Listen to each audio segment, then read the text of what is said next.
नमस्कार मेरे प्यारे विद्यार्थियों। जैसा कि हमने अपनी जो पिछली क्लास थी उसमें 2 अभिक्रियाएँ कंप्लीट की थी, संयुग्मन अभिक्रिया और विघटन अभिक्रिया। आज हम अपना जो नेक्स्ट है उसकी चर्चा करेंगे। तो देखिए, मैंने लास्ट में जाते थे आपको प्रकाशीय अभिक्रिया बताई थी, उसमें गलती से मैंने H+ और Br- कर दिया था, वो सही कर लेना। यहाँ पर HBr का जब विघटन तो H2 हाइड्रोजन गैस और ब्रोमीन, ये क्या है हाइड्रोजन और ये ब्रोमीन होता है। तो आज अपना जो नेक्स्ट है वो देखते हैं क्या है। सक्रियता श्रेणी, विस्थापन अभिक्रिया। विस्थापन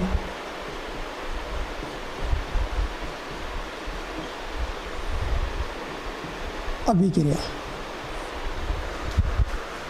तो इस अभिक्रिया को समझने से पहले हमें एक सारणी के बारे में समझना होता है, जिसमें यह अभिक्रिया की परिभाषा जो कुछ है कि ऐसी रासायनिक अभिक्रिया जिसमें अधिक क्रियाशील तत्व द्वारा निम्न क्रियाशील तत्व को वो प्रतिस्थापित कर दिया जाता है, विस्थापन अभिक्रिया कहलाती है। तो ये अधिक क्रियाशील क्या है, कम क्रियाशील क्या है, इसके लिए हमें एक श्रेणी है जिसे हम सक्रियता श्रेणी करते हैं, उसके बारे में पढ़ना होता है। तो मैं पहला जो टॉपिक है आज उसी श्रेणी से स्टार्ट करता हूँ। क्या? सक्रियता श्रेणी।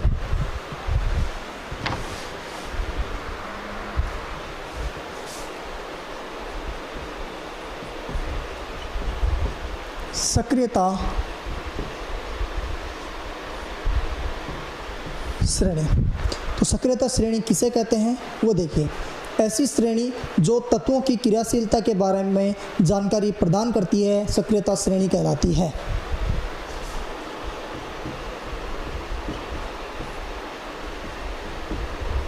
ऐसी श्रेणी जो तत्वों की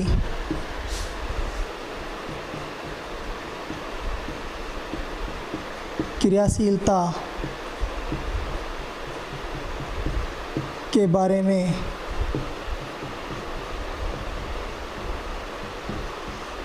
जानकारी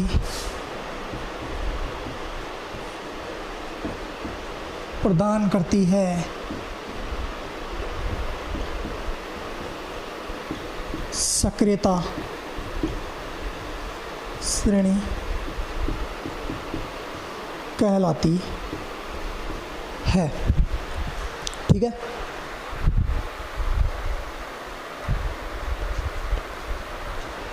तो श्रेणी होती क्या है? Potassium, sodium, calcium, magnesium, zinc, ferrous, plumbus, hydrogen, copper, पारा, अर्जेंटिनम, चांदी और सोना। ये तुम्हारी क्या है? सक्रियता श्रेणी है।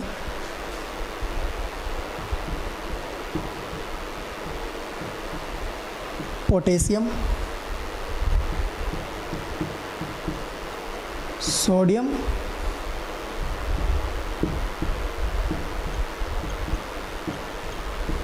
कैल्शियम,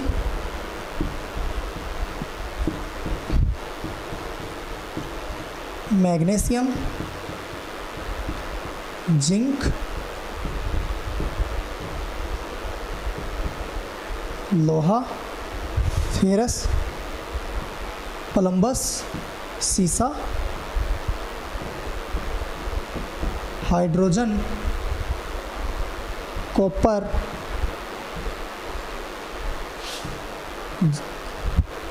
पारा, चांदी और सोना। तो ये अभिक्रिया की कैसा पता चलेगा कि हमें कौन अधिक क्रियाशील है, कौन निम्न क्रियाशील है? तो हमें एक बेस ले लो। ये क्या है? बेस है हाइड्रोजन। आधार हाइड्रोजन से ऊपर की तरफ जाते हैं तो क्रियाशीलता का क्रम बढ़ता जाता है। लिख देता हूं,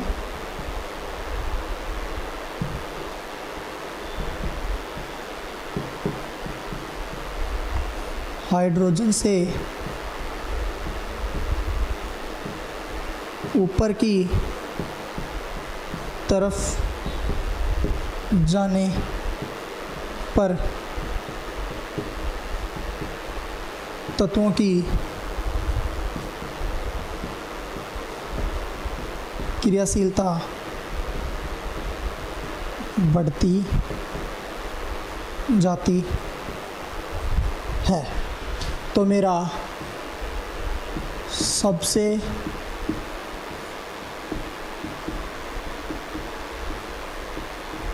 क्रियाशील तत्व कौन हुआ? पोटेशियम। सबसे क्रियाशील तत्व कौन सा हुआ? पोटेशियम। और इससे नीचे, हाइड्रोजन से नीचे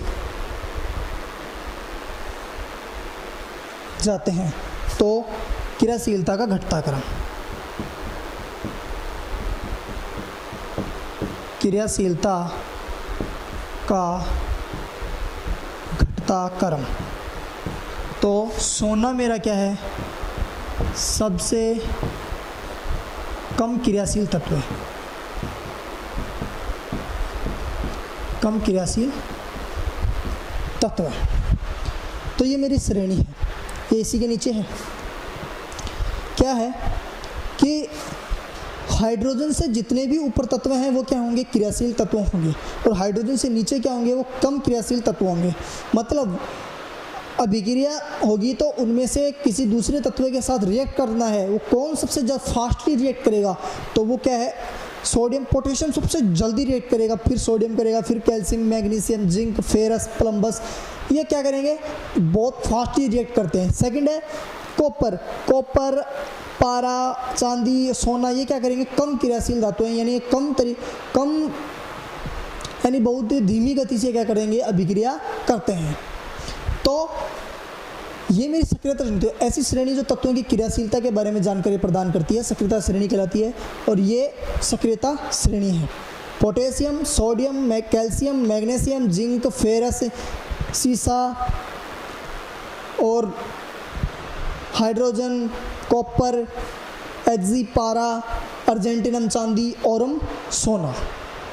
तो एक क्रियाशीलता की श्रेणी की बात हुई, नोट कर लीजिए। इसके बाद में जो अपनी अभिक्रियाएं हैं उनके बारे में चलते हैं। तो देखिए, अपनी जो अभिक्रिया है उसकी बात करते हैं।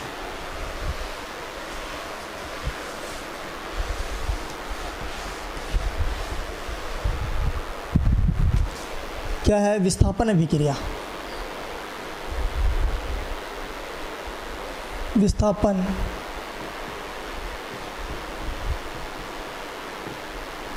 अभिक्रिया। तो विस्थापन अभिक्रिया किसे कहते हैं?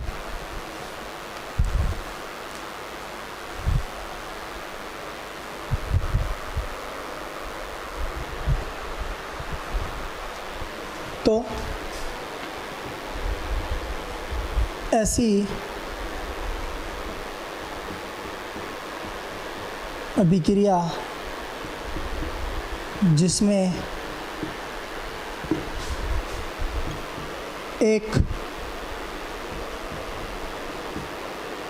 अधिक क्रियाशील तत्व द्वारा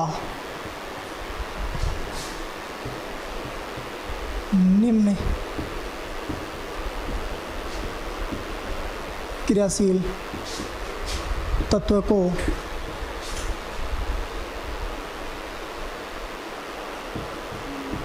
उसके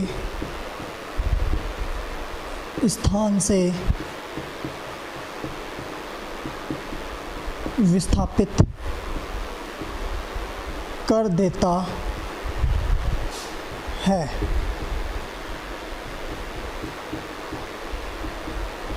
विस्थापन अभिक्रिया कहलाती है। ऐसी अभिक्रिया जिसमें एक अधिक क्रियाशील तत्व द्वारा निम्न क्रियाशील तत्व को उसके स्थान से प्रतिस्थापित कर दिया जाता है, क्या कहलाती है? विस्थापन अभिक्रिया कहलाती है। जैसे एग्जाम्पल की बात करें, इससे अच्छे से समझ में आएगा। CuSO4 plus zinc, copper sulphate, और ये क्या है? जिंक है। क्या होगा? देखो, जो अपनी क्रियाशीलता पिछली वाली जो श्रेणी थी उसमें जिंक क्या था? हाइड्रोजन से ऊपर था, जबकि जो मेरा कॉपर था वो हाइड्रोजन से नीचे था। इसलिए ये जिंक क्या करेगा? इस कॉपर को इसके स्थान से प्रतिस्थापित कर देगा। कैसे? यानी ये जिंक तो इसकी जगह आ जाएगा और प्लस Cu को क्या कर देगा? बाहर निकाल देगा। तो ये क्या है? Zinc sulphate, zinc sulphate. ठीक है। दूसरा मैं बात करूं,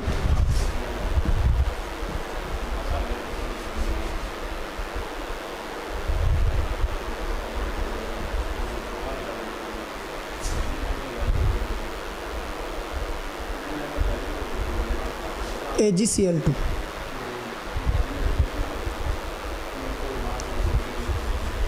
चलो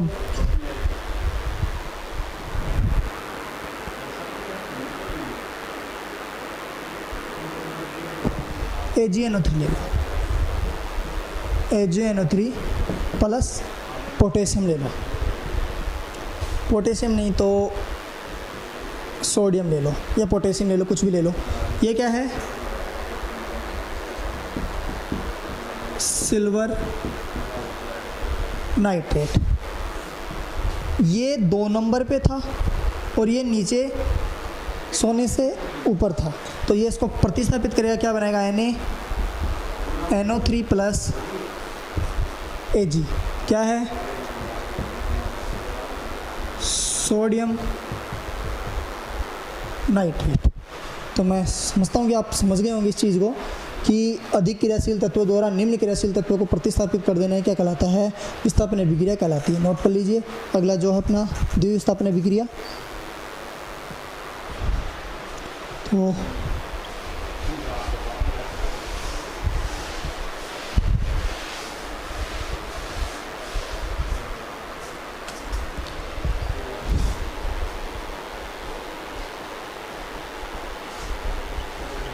द्विविस्थापन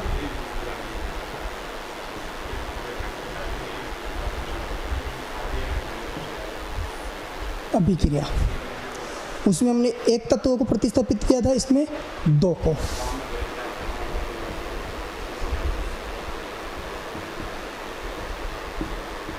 ऐसी अभिक्रिया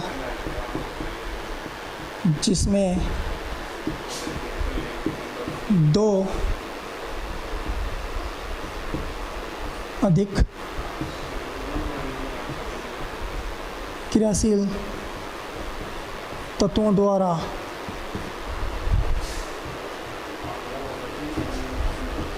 अपने से निम्न क्रियाशील तत्व को प्रतिस्थापित कर दिया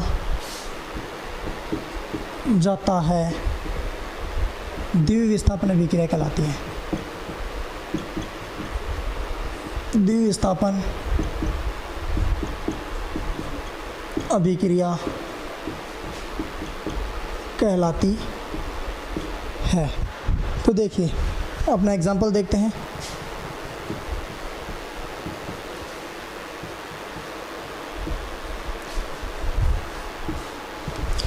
देखो, इसमें सोडियम है, वो अधिक क्रियाशील तत्व है, और कॉपर क्या है?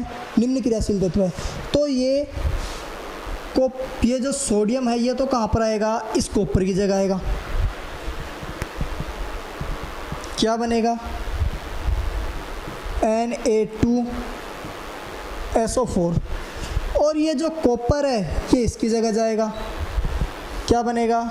प्लस CuOH का होल ट्वाइस। ये क्या है, कॉपर सल्फेट।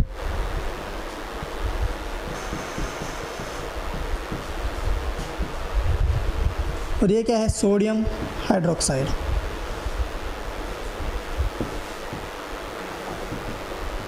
ठीक है, और ये मेरा क्या है, सोडियम सल्फेट।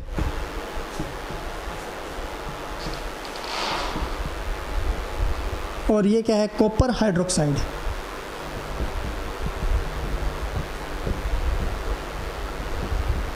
Copper hydroxide. अभिक्रिया को संतुलित करने के लिए यहाँ पर 2 लगा दो, ये सब।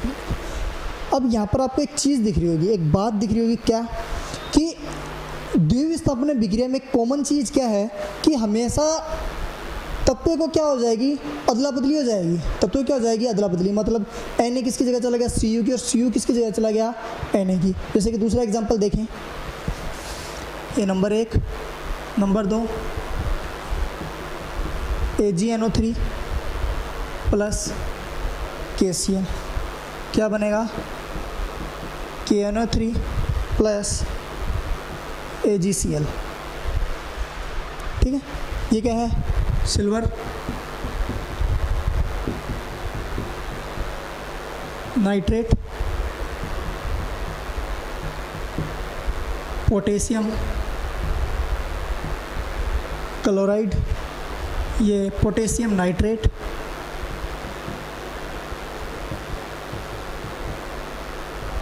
और ये सिल्वर क्लोराइड। इसका फोटोग्राफी में यूज किया जाता है। तो यहाँ पर देखो, ये जो पोटेशियम है इसने किसकी जगह ले ली, इसकी जगह ले ली। ये अधिक क्रियाशील था, ये निम्न क्रियाशील था, इसने इसको प्रतिस्थापित कर दिया। 2 चीज़ों का हुआ, एक तो पोटेशियम का प्रतिस्थापन हुआ, दूसरा AgNO3 और Cl का। Cl और देखो जो नहीं तो अपनी अपनी जगह पर हैं, इन दोनों का क्या हुआ, आपस में प्रतिस्थापन हो जाता है। तो ऐसी अभिक्रिया जिसमें 2 अधिक क्रियाशील तत्वों द्वारा अपने से निम्न क्रियाशील तत्वों को प्रतिस्थापित कर दिया जाता है, द्विविस्थापन अभिक्रिया कहलाती है। तो ये मेरी द्विविस्थापन अभिक्रिया भी नोट कर लीजिए।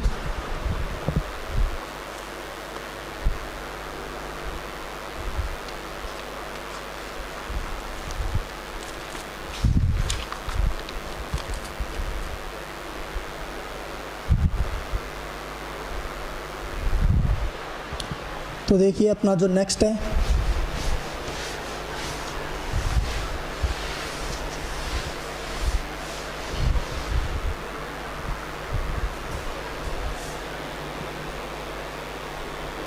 मंद एवं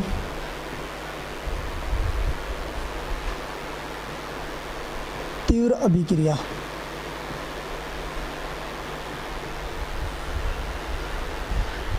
पहले बात करते हैं तीव्र की।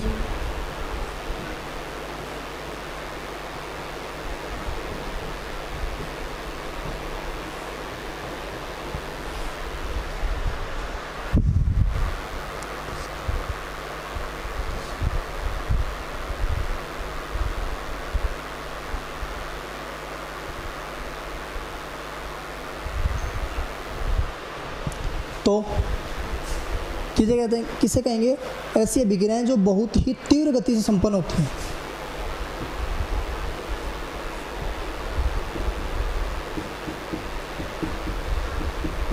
ऐसी अभिक्रियाएं जो बहुत तीव्र गति से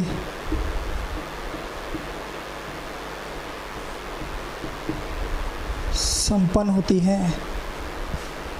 तीव्र अभिक्रिया कहलाती है।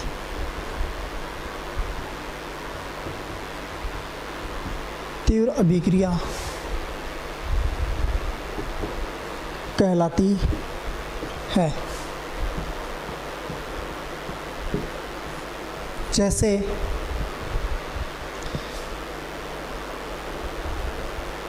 HCl plus KOH। देखो ये क्या है, परबल अम्ल, और ये क्या है, परबल क्षार। क्या बनेगा, KCl प्लस H2O। इस अभिक्रिया को पूर्ण होने में टाइम कितना लगा? 10 की पावर माइनस 10 सेकंड। इतने कम समय में क्या हो गई ये अभिक्रिया संपूर्ण होती है। मतलब प्रबल अम्ल प्रबल क्षार की अभिक्रिया को जब मध्य अभिक्रिया होती है तो वो बहुत ही फास्टली अभिक्रिया करती है, मतलब 10 की पावर माइनस 10 सेकंड में क्या हो जाती हैं, पूरी हो जाती हैं। दूसरी बात करूं,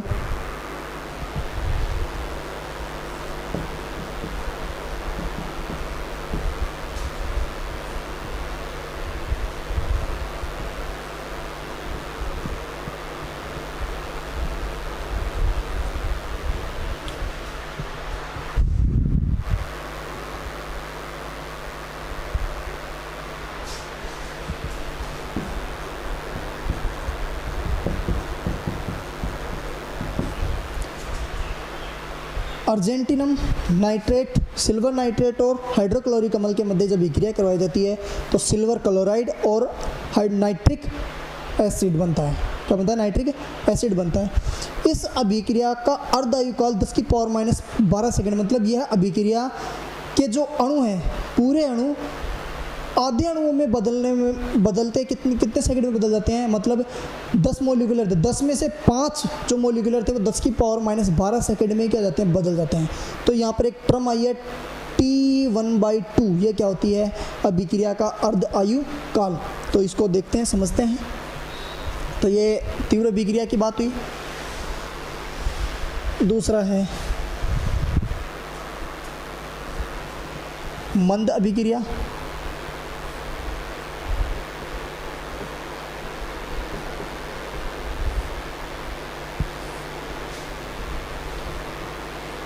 ऐसी अभिक्रियाएं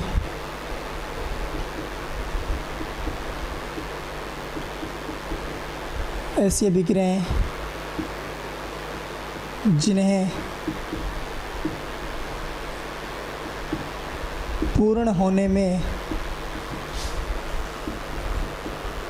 बहुत अधिक समय मतलब घंटे, दिन, महीने या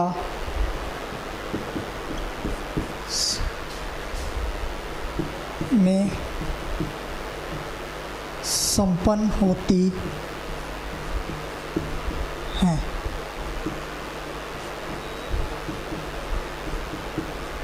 मंद अभिक्रिया कहलाती है। मतलब इन अभिक्रियाओं में जो टाइम है वो दिन भी लग सकता है, घंटे भी, कुछ मिनट में भी हो सकती हैं, कुछ घंटे में भी हो सकती हैं, दिनों में भी हो सकती हैं, 2 दिन, 3 दिन, 4 दिन, कई महीनों में भी हो सकते हैं, 1 महीना, 2 महीना, 3 महीना या बहुत सारे सालों में भी हो सकती हैं, संपन्न हो सकती हैं। तो ऐसी अभिक्रियाएं क्या कहलाती हैं? मंद अभिक्रियाएं। जैसे एग्जाम्पल की बात करें, लोहे पर जंग लगना। क्या लोहे पर जंग एक दिन में लग जाती है? नहीं लगती। बहुत यानी प्रोसेस होती है, बहुत टाइम लगता है। क्या होती है? बहुत ही क्या लगता है? प्रोसेस होती है। जैसे लोहा है, ऑक्सीजन से क्रिया करे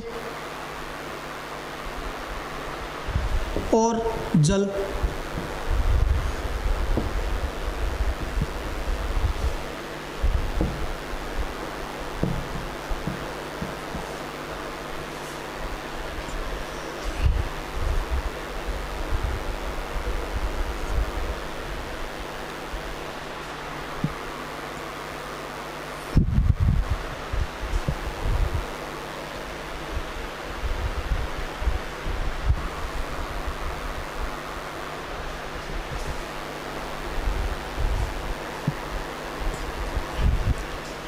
ये क्या है? जंग का फॉर्मूला है। देखो लोहे पर जंग कब लगेगी कि लोहा या तो किसी पानी में रखा हुआ, पानी नमी चाहिए लोहे पर जंग लगने के लिए। दूसरी बात, वहाँ पर हवा होनी चाहिए। तो जब ये नमी और हवा मिल जाती हैं, नमी और हवा मिल जाती हैं तो लोहे पर जंग लगती है। क्या एक दिन में लगती है? 2 दिन में लगती है, 3 दिन में लगती है? नहीं, इसको लगने के लिए महीना लग सकता है या बहुत सारे साल लग सकते हैं। तो यह अभिक्रिया बहुत ही मंद गति से होती है, बहुत ही स्लोली होती है। तो फेरस, ऑक्सीजन और H2O तीनों मिलकर क्या बनाते हैं? जंग। ये जंग का फॉर्मूला इंपॉर्टेंट है आपके लिए।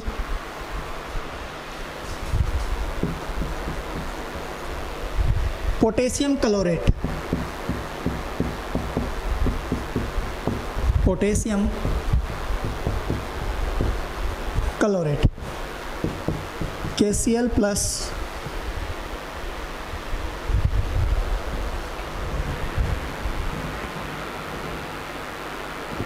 O2।